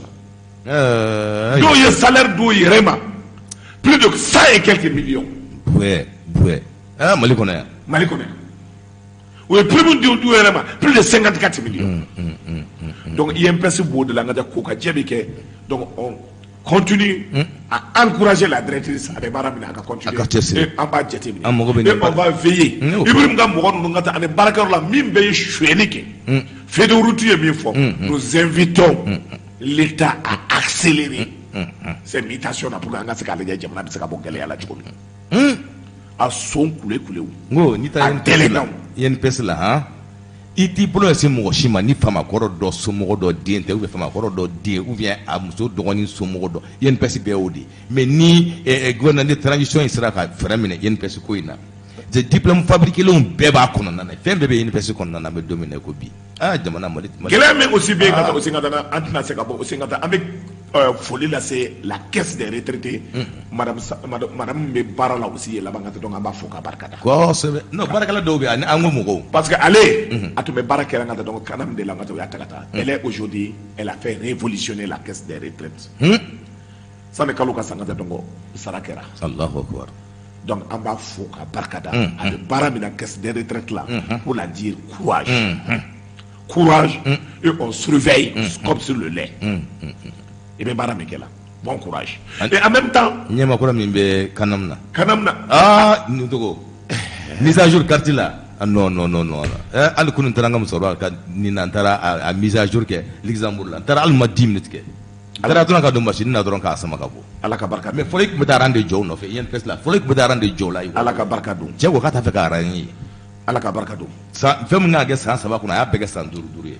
ko mo ka taranjo ala ka nye et en même temps barakela be bi amna aussi ngata ante bokuma ngata donc na mane bangas marala e ba ngata kodo kele no ngata donc anga mo rappeler anga toroli su de kele ga école sun no be mi ngata donc ye école bambe boka be jini ngata donc bangas mara kadam na sukura kata bayi kata yoro to be la ngata école be datulay ya bambe jini ko école tiketu ni e mona toroli su de be école so mona ouais amba fa armée o ka wuli ka jo kalam bana jamana o jamana na ta cien sero donc bi situation bien pour que ça calmer tori maraoula bankas marala koro marala geleabi et nous demandons à nos autorités comme Farabougou au kawuli kajo no ma wuli kajo ça ne passe pas kayi marala aussi ngata donc ce qui se passe aussi ngata geleabi anga solution do nyina en termes de sécurité jamana ka saka bongele ya kona mais à tous les Maliens sans exception Malien dit langa na mawuli kajo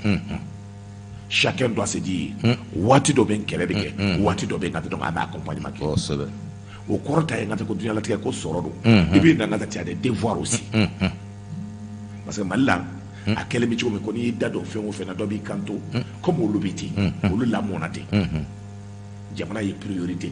parce que était lahara ni ma ni e be ni ga ne nyema ya ko ni be ni ga al dutigi e be ni ga de e ga mara de be togodi e o mara togodi to ga hage bi e fe iyo kewa est-ce que tu maseli est-ce que tu me dis à ko donc nous be bi ni ga ila donc c'est pour cela chaque Malien a un devoir face à la nation au devoir manga ke ni yeto yobi chenina c'est pas normal tu dénonces mais korta ngata donc kibi e nyetu ka tuku mo no fe ko soro parce que soro be e be ni milliard baso e be ni étage baso e be ni mobile baso ni sara do me ite fe ka do nyega mi kono ya gardien mi tangata banako ke yoro mi o biti ku ka bla yede o tlaki le de quartier kono mobile kolono be ngata wa fa ngata donc ko mobile mi ngata halati a tsaka pousser a tsaka pour gata 5 km à l'heure ka na bu fo mangata donc a fo ma to mobile corbiara ci ko bani korkoro ni do ba ko ma cité mo fe ga da be korto ngada ni mo saba mo manani ma say n'est pas content ko be bulla lui aussi il est content nga chama nga sa ta kelem la kana il est content et il est pressé kati bla ngata ka segi ale rafa tabla do fe do lo yalla tigay wudi donc ale bi tibla sen ngada e bi ngata mo be telia ka tigay bla ka ki toy ni ma ba une plein war batiki ba une plein en tant ko yel makaleje Moussa Traoré Dalembe et puis ni sara yɛrɛ fana i ka sangaso ba i ka viviti ba u bɛ bɔ ni su ye dɔgɔtɔrɔso la dɛ e tɛ ni y'o yɔrɔnin lajɛ a kan ka hakili di mɔgɔ ma kɛlɛ yɛrɛ bɛ k'a kɔ mais e ka so joli i ka minɛnw de b'a kɔnɔ i ka nafolo fɛnw de b'a kɔnɔna na e sara dɔgɔtɔrɔso la ou bien u ye su labɔ so kɔnɔ u bɛ t'e bila morgue de la u tɛ sɔn abada ni su don tuma sera fana u bɛ na ni su ye carré kɔnɔna na misiri donda la depuis 11h ko su dɔ ye 16h ye e su bɛ sababunin kɔnɔ barakali kɔnɔ funteni b'a la ye maa min bɛ si clim kɔrɔ maa min bɛ mobili climatisé boli million bɔ bɛ maa min bolo ala na ka tila k'i don n'i ko k'an ka su bila ka di ka yanni 16h cɛ mɔgɔ si tɛ sɔn non madame a bɛ don so climatisé min kɔnɔ a bɛ a tɔgɔ ɲɛgɛn ɲuman min kɔnɔ donc a bɛ da matelas ɲuman min kɔnɔ a bɛ jigin duguma donc n'i y'o bɛɛ jateminɛ ka lajɛ ko dunuya latigɛ tɛ waati ko de i bɛ tila ka na o se kan n'i ma attention n'i ma ɲumanya kɛ i denw bɛ tila ka kɛlɛ kɛ o nafolo i ye so min jɔ a laban kɛ baari ye lahara o nafolo bɛ tila k'i jɛ ala k'an fara ɲuman kɛ baw kan donc dunuya latigɛ ye o de ye ala k'an fara ɲuman maaw k'a faamuya k'a fɔ la vie elle est courte dunuya latigɛ ye sababu ye o kɔnɔna na i ka ɲumanya kɛ ka to o de da ka d'an bɛɛ la ko diɲɛ tɛ lafiya so ye maaw k'a faamuya k'a fɔ se b'i ye yan mais nafolo tɛ se ka sɔrɔ o si n'i ma tiɲɛni kɛ wallahi chaque richesse a des crimes donc chaque richesse a des crimes derrière mais a ka kɛ a kana kɛ crime ɲɛnama i bolo parce que lahara ka tɛmɛ mɔgɔ kɔnɔ mais n bɛ fɛn na fɔ aussi maliyɛnw ye k'a faamuya maa o maa n'i ye jamana nafolo de ta k'a dun cogo min y'i ja e denw n'o ma kɛ dɔrɔgutala ye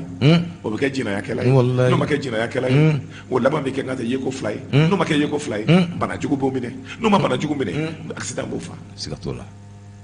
c'est pour cela i kan k'a faamuya k'a fɔ fadenw ka nafolo jamana ka nafolo ala bɛna ni tiɲɛli dɔ de ye dɔrɔn a nana k'a d'i ma parce que i ye min kɛ ala fana bɛ fɛn dɔ de don i ka du kɔnɔ dɔrɔn a bɛɛ bɛ taa a fana tɛ dɔn k'i man kan ka fadenw ka nafolo dun ko cɛ ka an ka cɛkɔrɔbaw tun bɛ yen fɔlɔ n'i ye 20 d'o ma i bɛna 20 sɔrɔ ka taa hali o tɛ 20 ta ka taa k'a yɛlɛma i ye numéro min d'o ma i bɛ se ka numéro relevé i b'a sɔrɔ a b'a cogoya la hɔrɔnya tun bɛ yen danbe tun bɛ yen halalaya tun bɛ yen jigi tun bɛ yen mais bi an bɛ cogo di jamana bɛ cogo di ko mali yɛlɛmana na aw de yɛlɛmana cɛkɔrɔbaw an tun b'a kɛ cogo min a bɛ cogo di danbetigiw an tun b'a kɛ cogo min a bɛ kɛ cogo di mara tun bɛ kɛ cogo min a bɛ kɛ cogo di anw yɛrɛ anw ye jo ye an bɛ taa min an bɛ bɔ min n'an bɛ fɛ yɛlɛma ka don ka taa n'an bɛ fɛ ka taa ko ka bɛɛ k'i ka dakɔrɔla fɔ bɛɛ k'i denw mara président tɛ i den mara président tɛ i ka da fɔ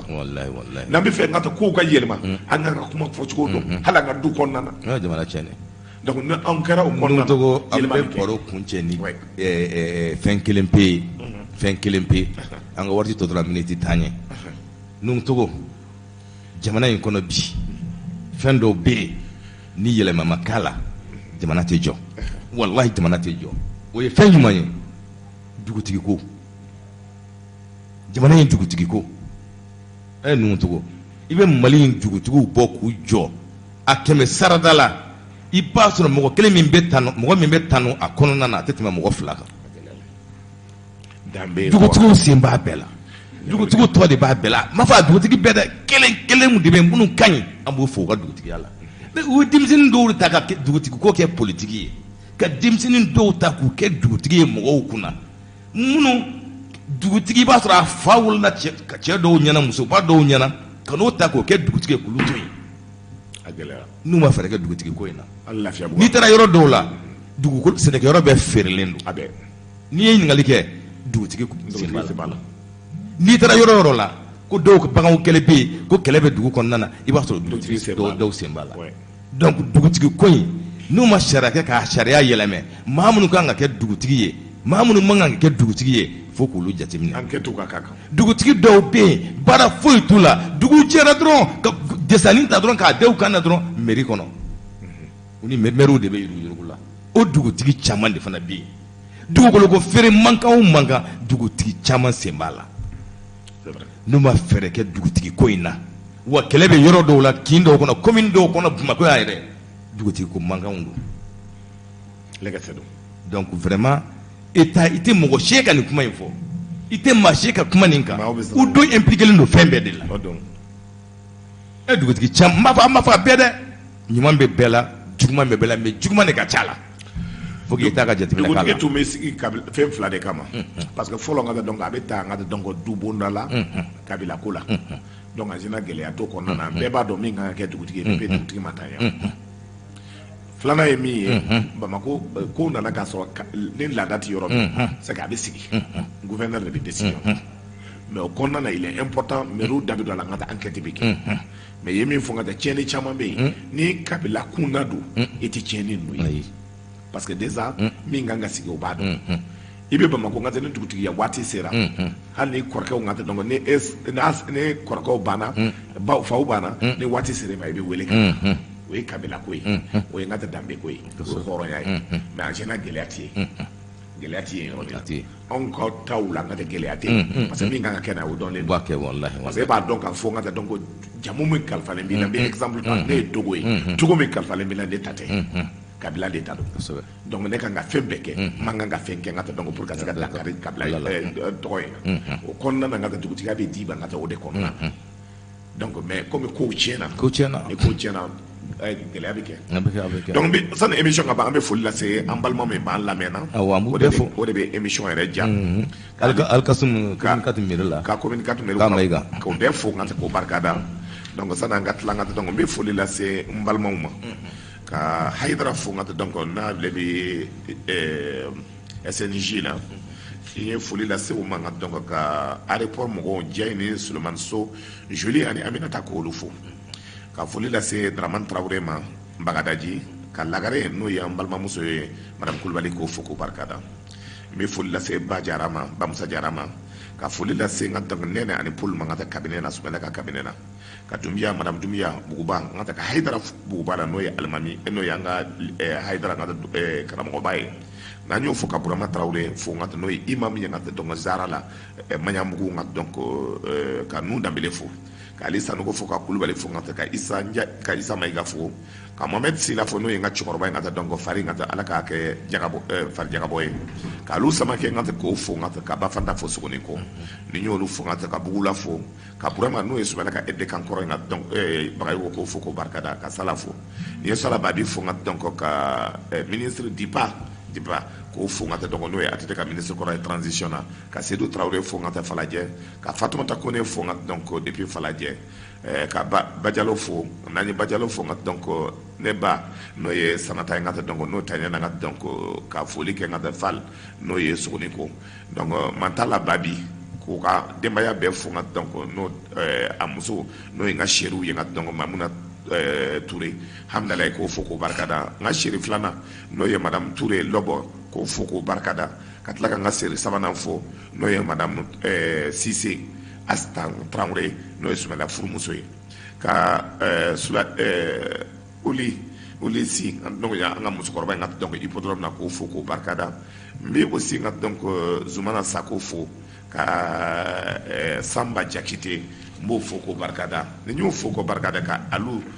Sanogo fo n ka taa ka Sudanɛ Kone k'o fo ka Adamu k'o fo n ka taa ka barikada ni n y'o fo ka barikada ka Adamu Gakou fo ka Adamu Samakɛ fo Asita n ka donc Banbera k'o fo n ka taa ka Bakari Mari k'o fo ni ye Bakari Mari k'o fo n bɛ Baara n ka taa Goyita fo n ka taa ka Bari fo ka Bacili fo ka Bayi fo n ka donc ka Boubacar n ka donc Bokoum fo ka Kulubali fo Sangare Bugu n'a Maraka Isa a n'a teriw n ka taa k'a fo ka Vie n'o ye an ka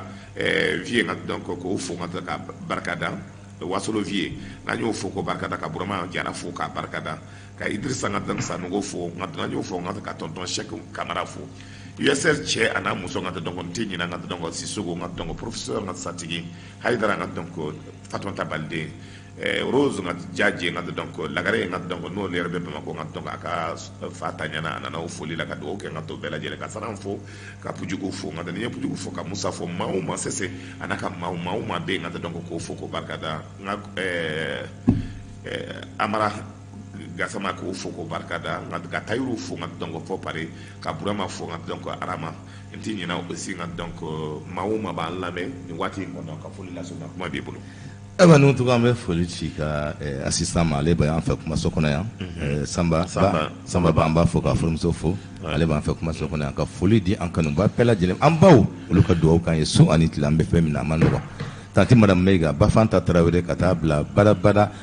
Maimuna Jalo na an b'o fo filamuso wɛrɛ tigɛ k'a ni sɔgɔma u ka dugawu k'an ye ani ka taa bila Madame Tarawele Mariama Jara Ɲamana Garabali la an ka foli b'u bi ye Madame Jara Bebe an b'u fo Madame Berete Aminata Diko an b'u bɛɛ lajɛlen fo Alu Badara Samake Grand Cousin ko ne ko k'a ni sɔgɔma monsieur Ba n b'a fo Foli b'o ye. n tɛ ɲinɛ badabada madame Jara Jɛnɛba Jara Amadu Nama Jara madame Tarawele k'aw bɛɛ lajɛlen fo madame Sanogo Amadi ka aw bɛɛ lajɛlen fo ka Lasana Sakumana an b'a fo Misa Bugola ka Umar Jakite fo Dio Ngar mɔgɔw bɛɛ lajɛlen k'aw fo Biram Jara an tɛ ɲinɛ kɔ ka monsieur Fane Ismaël Fane an b'a fɔ a ko an tun bɛ ka ministre min tɔgɔ ɲini min tun bɛ ka mɔgɔw a tɛ fɛn i bɛ ka tuma la ko Degoro ka Buhari cɛ tɔgɔ ka gɛlɛn dɛ Degoro a sɛbɛnnen bi yan a k'a kalan voilà k'a tɔgɔ de Degere Suara très bien Degere Suara Fane an b'i fɔ merci ka Nɛnɛ Jalo a lamɛnlen don koyi ka Nɛnɛ Jalo fo nka mɔgɔw b'a welela jamana kɔ kan hali bi sɔgɔmada ne ma ye minnu tun bɛ ka wele u b'a fɛ ka don Espagne tun bɛ weleli la Faransi mɔgɔ 3 u tun b'a fɛ ka don yan mɔgɔ fana caman c'est-à-dire que non a ka gɛlɛn ka dɛ parce que an ka émission an bɛna dɔ de kɛ an bɛna kutuba dɔ kɛ an bɛ sira d'u ma kɔfɛlaw kan problème foyi t'a la minnu bɛ kɔfɛla la extérieur la mais n'an bɛ se ka min kɛ o la an b'a daminɛ i ka lundi mardi jeudi la n'an bɛ se ka don kelen ta pour que ka se ka dɔ d'u ma extérieur ma wa extérieur ma donc o la an ka note a ka gɛlɛn samedi na vendredi ni samedi an k'o bila u ka don u b'a faamuya parce que a ma dabɔ o kan o y'an ka analyse mais an b'a lajɛ don dɔw bɛ yen ka taa don kelen a ka émission na donc an b'a lajɛ ka taa mercredi ou mardi n'an bɛ se ka tile kelen ta ka téléphone di extérieur mɔgɔw ma pour que an ka lajɛ an ka se ka baro d'accord donc ni question posée an b'a lajɛ extérieur mɔgɔw la an b'a lajɛ an bɛna lajɛ ni ala sɔnna ka donc n'an bɔra nin na an bɛ hakili jagabɔ kɛ donc n b'a lajɛ avec toi an b'a lajɛ n ka donc pour que an ka se ka don kelen d'u ma di extérieur ma an bɛ se k'o ta cogo min na donc pour que ka se ka question posée ni ala ka jɛ inchallah b'a to n ka parce que nin bɛɛ bɛ kanu de ko fɔ carte ko in tɛ ko nin b'a donc gɛlɛya caman b'a kɔnɔ kosɛbɛ nin b'a yɛrɛ ka fɔ baara min an b'a la an bɛ lamɛn donc o b'a yɛrɛ ka baara taabolo ka ɲi an b'u dɛmɛ mɔgɔw deli halisa u ka duwawu k'an ye u ka duwawu k'an ye baara in na a bɛ se ka ɲɛ an bolo cogo min na nka o fana t'a bali dɛ arajo bɛ se ka dɛmɛ arajo dɛmɛ ye min ye n'o cogo n b'a lamɛn tuma bɛɛ baara min bɛ kɛ a ka ɲi maa dama min b'an wele tuma bɛɛ aw ka baara taabolo a ka baara taabolo ka ɲi a ye arajo fana dɛmɛ ni ŋaniya ye ŋaniya bɛ se ka kɛ ni mun ye i bɛ se k'i ka publicité bila ka na o ye d'accord an bɛ nin laban an b'a an ka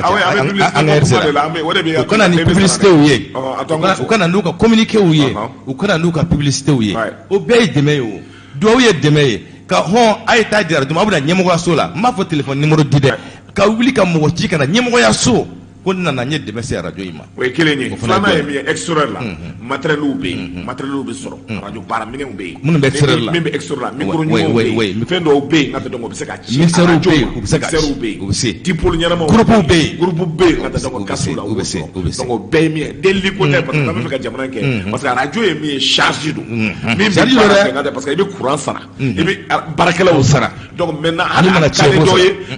ale min yɛrɛ sigilen filɛ nin nka tɛ a b'a tigɛ kɔrɔti la n'i sera ka mobili ni fitini dɔ bila ka na di nka tɛ awo yɛrɛ ma o man d'ale yɛrɛ a ye moto fila sɔrɔ o y'a bɔ sala ka tɛ filɛ la donc pour nous nka tɛ nin bɛɛ ye hakilina ye min bɛ se ka arajo dɛmɛ donc ɲɛma y'a sɛgɛ dɛ a y'a kɛ non a y'a sɛgɛ dɛ an bɛ bɛɛ fo ka bɛɛ barika da awo ye nka donc maintenant Fatiha. أيوة الحمد لله بسم الله الرحمن الرحيم الحمد لله رب العالمين الرحمن الرحيم مالك يوم الدين إياك نعبد وإياك نستعين اهدنا الصراط المستقيم صراط الذين أنعمت عليهم غير المغضوب عليهم ولا الضالين ربنا آتنا في الدنيا حسنة وفي الآخرة حسنة وقنا عذاب النار سبحان ربك رب العزة عما يصفون والصلاة على المرسلين الحمد لله ألك الجمعة ويرانينا ألك الجمعة ألك الجمعة باسيكي Merci beaucoup. Todo